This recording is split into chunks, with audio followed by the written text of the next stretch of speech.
SportsJAM Picks of the Week. San Diego in New York. Stephen, this is a great game. The Jets coming off a Monday night victory. San Diego coming off the bye week. Phillip Rivers has to perform, but this isn't a West Coast team in an East Coast stadium. I don't like to pick this one, but I see the Jets winning this one. Chad, San Diego will come in off a bye week and destroy the Jets. Jets couldn't even get a first down through, 6 minutes left in the second quarter against Miami. San Diego wins big. Chicago versus Tampa Bay in London. By the way, this game's in London, so you got to throw everything out of the water. But I feel Tampa's going to take it, Chad. You know, I would have to agree with you, but because it's not in Tampa, because it is on foreign grounds, you know, the offensive line for Chicago might actually protect Jay Cutler. Matt Forte is complaining he needs a new contract in Chicago. Well, let's see you earn it. And Tampa Bay is an up-and-down team. Up last week, down this week. I'm taking Chicago.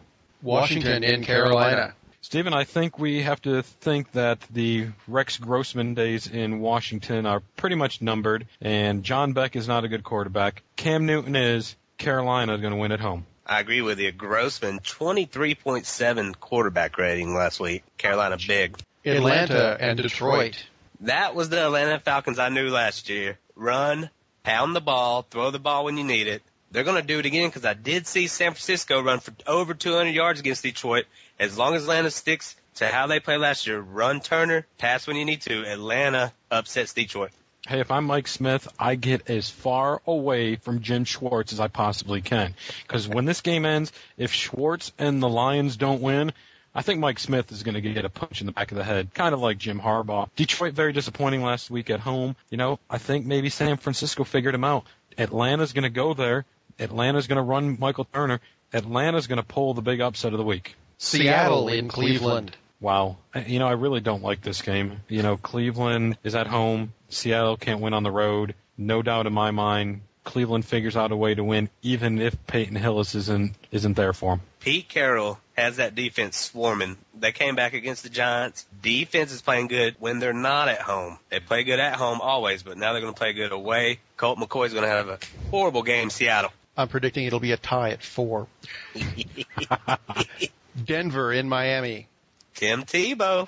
We've been talking and talking.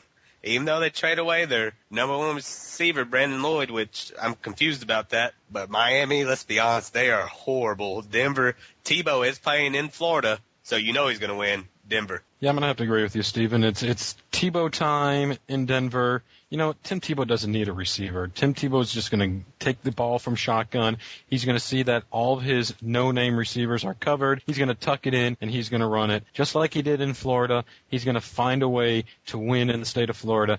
Denver, it's going to be closer, though, than what you think. Houston in Tennessee. This is a classic matchup. If Andre Johnson was playing for Houston, him and Cortland Finnegan right in the middle of the field last year, throwing punches at each other, a la Jim Harbaugh and Schwartz in Detroit and San Francisco. But honestly, the run game of Tennessee after the bye week, this is going to be the Titans, and it's going to be an ugly game for them. They're going to win big. Yeah, they're going to win big just because they're coming off the bye week. Houston's banged up. Tennessee. Kansas City in Oakland. I don't think it matters. I know Jason Campbell's collarbone's broken. Are we going to see Kyle Bowler, or are we going to see Carson Palmer? Carson Palmer, sorry. Went blank. You don't have to go blank. The Raiders gave up 2 first-round picks for him. It better pay off. Steven, who do you got? Oakland. Yeah, I've got Oakland, too. The Raiders are playing inspired football now. Looking to keep on rolling. Pittsburgh in Arizona. No doubt about this one. It's going to be the same results as it was in the Super Bowl. Pittsburgh Steelers over the Arizona Cardinals. Yeah, we don't even need to talk about this game, Chad. Green Bay in Minnesota. Really? Green Bay wins big. There's nothing I need to say. No, I don't need to say anything. Nothing at all. Green Bay's going to win this one. St. Louis in Dallas. Wow. Another game we don't need to pick? No. I got Dallas. Cowboys, baby. Indianapolis in New Orleans. Boy, we're leapers here, aren't we? I mean, as good as the games were last week, they're going to be equally as bad. New Orleans. Yeah, New Orleans is going to keep the Colts in that Andrew Luck sweepstakes. Monday night, Baltimore at Jacksonville. There's no doubt about this one. Can we get a good Monday night game? When? Not this year. When? When are we going to get a good Monday night game? It's not going to happen. Steven, who do you have? Baltimore. No controversy from me. I am taking Baltimore in that one also. But don't you have some controversy somewhere else? I think we do have controversy somewhere else. What was it? Sunday night, the first BCS bull crap standings came out in college football. And let's review the number one team, the LSU Tigers. No doubt they should be number one. They deserve it. They've beaten top 10 teams. The number two team, no doubt in my mind, should be the Alabama Crimson Tide. They are there. Those two teams face each other on November 5th. Winner of that game has, to me, an easy shot at going to the national title game if they don't step on their own selves. The number three team, the Oklahoma Sooners, have no qualms about Oklahoma being there. Awesome offense. They have taken it to teams. They should be number three. Now let the controversy begin. You laugh. There's no controversy. How do you say that Oklahoma State belongs at number 4? How? How do they not? Why is Boise at 5? Boise hasn't played anybody. Boise knocked off an SEC team. A crappy SEC team. Well, I'm not going to argue with that one, okay? But that being said, maybe we're looking past the team that should be at number 4. That'd be Wisconsin. They're Why? number 4. Wisconsin's number 4 in the coaches poll, number 4 in the AP poll. Why are they number 6 in the BCS? Because that's what happens when the formula comes out. Who has Wisconsin played? They played all their games at home, and they've played high school teams. They haven't played anybody. But who's Oklahoma State played? Texas A&M. And who are they? They lose with big leads in the third quarter. They're number 17 in the BCS. They've lost 2 games that they should have won. Okay, and so just because they beat Baylor. Baylor, please. What about the team that's number 7? First of all, for those of you that don't know anything about the BCS poll, one is it's crap that a computer is deciding who's going to play in our national championship game. It's only 1/3. Yeah. Omar makes more sense, thank you.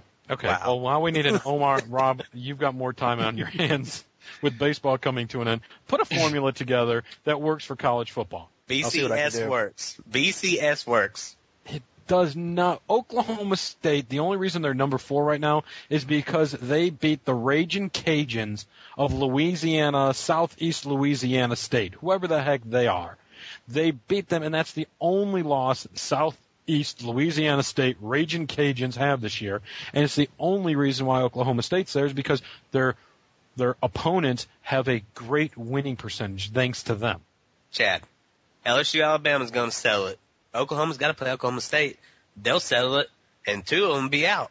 Wisconsin wins their games at Michigan State, which is going to be a tough game. The first game, Russell Wilson's going on the road, and they play Ohio State. Some days they're good, they're not. And they win the Big 10, Big 12 championship. They'll be up there. The Big 10, Big 12 championship, right? Whatever it's called. Hey. Rob enjoys that one. Do you not, Rob? 47.5, the big 47.5. So what about the team like, I don't know, Clemson? They just got to keep winning. That's cheating. I was going to say Clemson should win. I mean, yeah, I hear you there, but Clemson's going to be ignored. But they're going to beat some teams that are in there. Georgia Tech is in the BCS rankings. Virginia Tech's in the BCS rankings, and they've already beaten Virginia Tech. Chad, if they would have went to Maryland and blew them out, then I would kind of agree with you. They should have lost that game. I was about to say that is the old Clemson. Somehow they found a way to win. They just got to keep winning and let all these other people knock everybody out. Shoulda, coulda, woulda does not get you a national championship. They did win. Therefore, they need to be included in this conversation. So let's do this. The first week of the BCS comes out. And we've had this conversation already.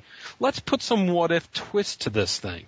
What if Stanford goes undefeated? They beat Oregon, and they remain undefeated. They beat a team in Oregon that's in the top 10 in the BCS. Should they be considered if one of the top 4 or 3 of the top 4 fall? Chad. If they're undefeated, yes. If they're undefeated, they're going to be undefeated, but they're going to have Alabama, LSU winners going to be undefeated. Oklahoma State winners going to be undefeated. Boise State, Wisconsin's going to be undefeated. Clemson's going to be undefeated. It's going to be crazy, but it doesn't matter. Winner of the SEC goes, because those are the best two teams. I don't think you can argue with that. And I won't argue with that one. And you and I have talked about it, and you firmly believe that it's going to be Alabama on November 5th. And you said it's not even going to be close. When that game comes up, I'm ready for that conversation, because I know there's a lot of SportsJAM fans out there that are big LSU fans that are definitely going to have their hands full with that game. But let's just put a little twist. It's early. There's a lot of undefeated teams. This thing has to play out. But let's put the what if. What if Oklahoma State lose, Wisconsin loses, Stanford loses, and you've got an undefeated SEC team in Alabama or LSU, and you have a Boise State team that is undefeated. But the loser of the Alabama LSU game only has that one loss. Who plays for the national championship? Does the undefeated Boise State team, or does the one-loss SEC team play in a rematch? Boise State's going to play because everybody's cried about them forever, and we don't want to see Alabama blow out LSU again. So we'll let Alabama destroy Boise. That way I don't have to hear you talk about them anymore, and maybe ESPN will stop talking. Get into a big conference and show that you can beat some teams. I don't think any of the big conferences want Boise State around. The Big 12 has told Boise State, we don't want you around, and I think that's because they're afraid that a school like Boise State will come into their house every week and start beating them around in the Big 12. I don't know. I mean, maybe the lower team, not Oklahoma. They've beaten Oklahoma once. Why can't they do it again? Was Landry Jones on that team? No, but a guy that is the name of Sam Bradford was on that team. He's doing real good in St. Louis. No, that's another story for another day. Gentlemen, it's time we introduce a brand new segment to SportsJAM. It is time for us to do the SportsJAM No Huddle. John Gruden has signed a 5-year extension with ESPN to remain as an analyst for Monday Night Football. Hey, Miami Dolphins, I guess he's off your list this year. Milan Hajduk and the Colorado Avalanche are off to the best start of the NHL, and the Winnipeg Jets got their first win in 15 years. Since 1985, the teams with home field advantage in the World Series are 20-5. It's going to be 20-6. Texas has too much firepower, and they're going to win in 5. Despite the lockout, there's a new NBA rivalry. The New Jersey Nets are already owned by Jay-Z. Now the Sixers are partially owned by Will Smith. Hey, Michigan, you've been undefeated for 3 straight years before you've played Michigan State. Hey, you're 3-16 since you've played them those last 2 years, and it's going to get worse this year. The Buckeyes going to beat you for the 3rd straight year. Christian Ponder to start Week 7 for the Minnesota Vikings. Donovan McNabb went 1-5, and at the end of the year, they'll still have 1 win. Andrew Luck, welcome to Minnesota. And according to an interview with Kevin Nash, Scott Hall has entered rehab again. Gentlemen, another great edition of SportsJAM. That's going to do it for the show. We'd like to thank the Dan Nagy Band for providing us our music. Don't forget to friend and like us on Facebook and email us at therealsportsjam@gmail.com. For Stephen Peffer and Rob Steele, I'm Chad Cetera. SportsJAM, we're out.